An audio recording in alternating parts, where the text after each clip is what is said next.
ಫ್ಯಾಮಿಲಿಯೊಟ್ಟಿಗೆ ಮತ್ತೊಂದು ಭೀಮೇಶ್ವರ ಪ್ರಯಾಣ ಹೊರಟಿದ್ದೀವಿ. ಇದು ನಮ್ಮ ಫ್ಯಾಮಿಲಿ ವಿಸಿಟ್ ಎರಡನೇದಿದು. ಹೋದ ವರ್ಷ ದಸರಾ ಟೈಮಿಗೆ ಬಂದಿದ್ವಿ. ಇವಾಗ ಗಣೇಶ ಟೈಮು. ಸೊ ಒಳ್ಳೆ ಮಳೆ ಆಗ್ತಾಯಿದೆ ಎಲ್ಲ ಕಡೆ. ಇಡೀ ದಿನ ನಾವು ಮಳೆಯಲ್ಲೇ ಇಲ್ಲಿಗೆ ಬಂದ್ವಿ. ಸೊ ಕೆಸರಲ್ಲಿ ಒಂಥರ ಅಡ್ವೆಂಚರಸ್ ಆಗಿದೆ ಜರ್ನಿ.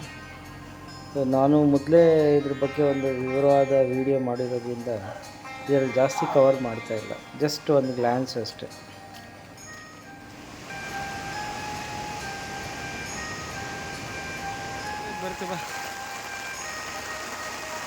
It's fully raining. ಸಿಕ್ಕಾಪಟ್ಟೆ ಮಳೆ ಬರ್ತಾಯಿದೆ. ಈ ಮಳೆಯಲ್ಲಿ ಕೊಡೆಗಳ ಜೊತೆಗೆ ನಮ್ಮ ಪ್ರಯಾಣ